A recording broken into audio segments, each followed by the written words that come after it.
Well, good morning. Today is our 25th day into the workbook of A Course in Miracles. And I read this lesson over several times, and there's something really amusing about it that I'd like to point out in case you didn't sort of get the joke. Um, so, this is, oh, and I think what he's trying to do in the lesson is to show you what the ego's goals actually are in the middle of the lesson, so that you get a handle on what's been actually happening to you since the beginning of time until now. So let me read it quickly through, and I'll show you what it is I'm talking about. Says, I do not know what anything is for. And, of course, there's always a necessity to include this in. And if you can include this in, you'll get the joke. I do not know what anything is for. Purpose is meaning.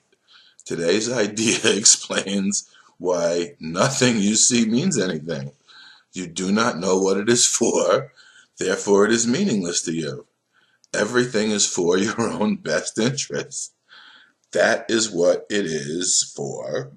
That is its purpose. That is what it means. It is in recognizing this that your goals become unified. It is in recognizing this that what you see is given meaning. You perceive the world and everything in it as meaningful in terms of ego goals. Remember that sentence. You perceive the world and everything in it as meaningful in terms of ego's goals. The goals have nothing to do with your own best interest because the ego is not you. This false identification makes you incapable of understanding what anything is for, including this. That's my addition, although it is also the way Jesus would have you read this. As a result, you are bound to misuse it. When you believe this, you will try to withdraw the goals you have assigned to the world instead of attempting to reinforce them. Okay, we're going to skip ahead. We're going to miss a paragraph. I'm going to go down to the fourth paragraph. Okay, so now you've read that.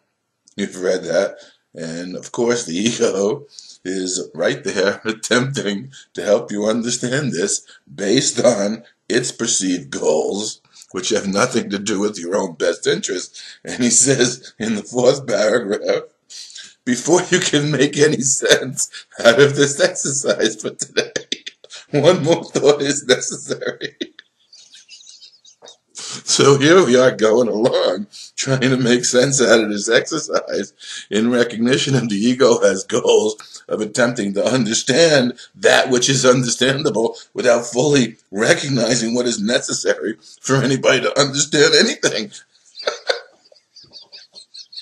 So you gotta learn to laugh. As the old man used to say, nobody wakes up without a sense of humor.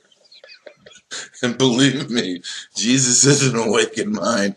He's not laughing at you. He's laughing with us in the recognition that your wholeness and perfection will one day become the most valuable thing you can recognize about yourself, because it's the only true thing about yourself that you can recognize. So, before you can make any sense out of the exercise for today, one more thought is necessary. At the most superficial levels, you do recognize purpose. Yet, purpose cannot be understood at these levels. For example, you do understand that a telephone is for the purpose of talking to someone who is not physically in your immediate vicinity. What you don't understand is what you want to reach him for. And is this that makes your contact with him meaningful or not? The only true purpose in any of our encounters, if any of our encounters with any of our brothers, and anything that we use fear, is for the healing of our mind and the recognition of our own oneness with our brother, and the idea that minds are already joined, so therefore can recognize their own jointness, rather than using everything in the world to maintain separation and reinforcing the ego's goals. So, purpose is meaning. You do not know what your own best interests are. Before you can make sense out of any of these exercises for today, one more thought is necessary. And you were up here reading this, attempting to make sense, when he's telling you that you don't understand anything. Because it can't possibly be in the attempted ego understanding where the value of these lessons are. The value is in the application of the lessons as they're designed to be applied for the purpose that they've been given to us. Not for the purpose for establishing anything meaningful here, but for the purpose of seeing that nothing here has meaning apart from the meaning that you give it in your mind. And we've been giving it the ego's meaning since the beginning of time, because that's what time is. It's an attempt to serve a purpose other than the purpose of God creating you. And I assure you, there's no reality in it whatsoever, yet it sure damn well feels real most of the time we're here.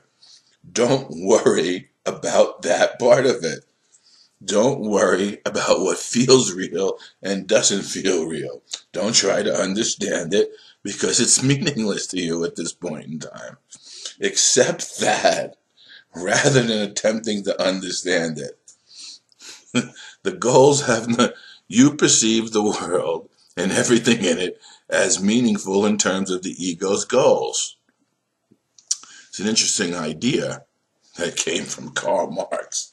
The idea of alienation being based on being removed from your own means of support. So that money came into play, and money became more important to you than your own means of support.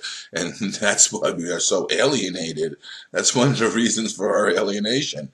We pursue something that has actually nothing to do with our means of support. Remember, you are sustained by the love of God, and trying to pursue substance and sustenance in any other form is going to be completely meaningless. Now, that's not to say that you shouldn't eat, you shouldn't go to your jobs. It is to say that you can begin to see the meaningless nature of the goals that we've set in terms of what this course is designed to bring about in each and every one of us, because this course will believe in its entirety or not at all, and the totality of what it's offering you is the certainty that there is no world in which you can get sick, you can suffer and die, because the you who is in it has no reality whatsoever and is merely an image that you made of yourself and everything else. You make an ego for yourself, and you make an ego for everyone else. And you give value to everything based on the needs that ego has established in its own hierarchy of need. There's a great discussion in the original material that Helen took from Jesus about that. And maybe after reading this lesson and applying it, if you go back, it'll become a little bit more understandable to you. We live, or attempt to live, and sustain life in the world based on a hierarchy of needs that we've established in our own minds, wherein which we give more value to one thing as opposed to another thing, based on something that has no truth to it whatsoever and is not you at all. You are not the ego, period. It's the undoing of your need to identify with the ego that is being brought to light here. As to what we perceive around us as the world is here for us to work out our own salvation and the salvation of the totality of the brotherhood, who for a single instant remembered not to laugh at the tiny mad idea of separation, and is fragmented into millions and billions and zillions of tiny little bits and pieces that we tried to hold together and understand based on some establishment in our own minds, and therefore we experience within the feeling nature of the heart of God that we are.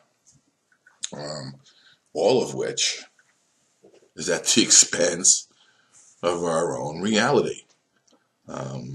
And I assure you, if you do these lessons rather than try to understand them from the ego's need, and make no mistake about it, in this particular era of time, the enlightened mind has become something worth pursuing and therefore something valuable. But no one was ever enlightened in the future, and no one was ever enlightened in the past.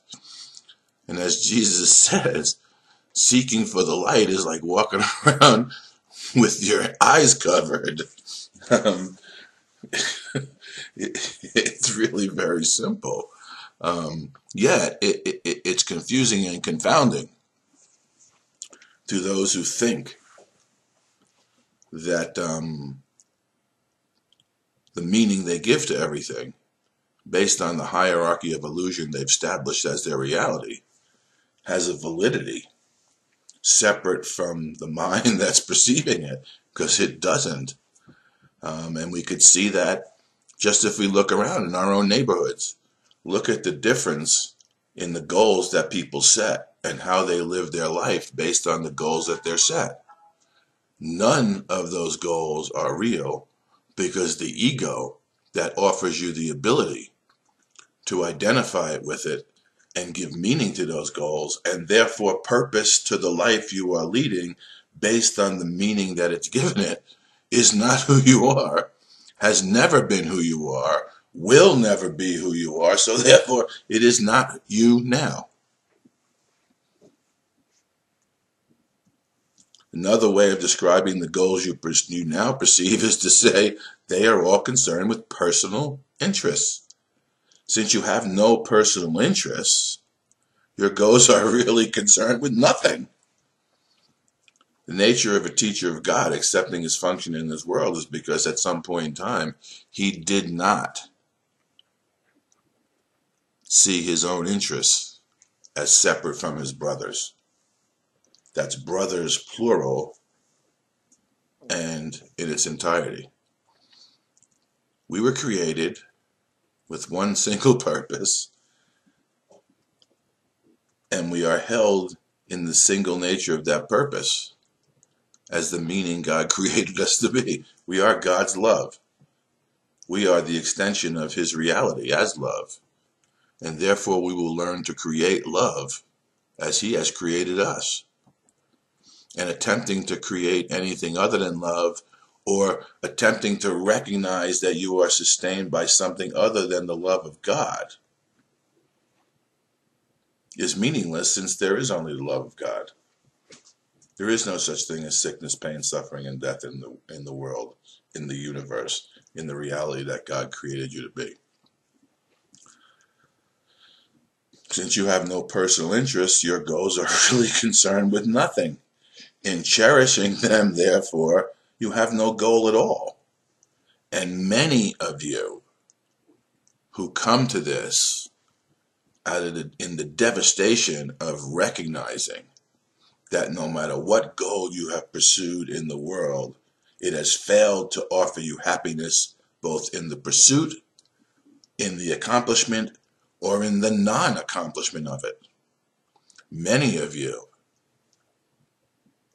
in that abject surrender for no reason whatsoever, other than the recognition of the meaninglessness of life, have advanced much further than you could possibly imagine if you base your advancement on the feelings that you experience and the ego's need to give meaning to those emotional experiences and feelings that you have.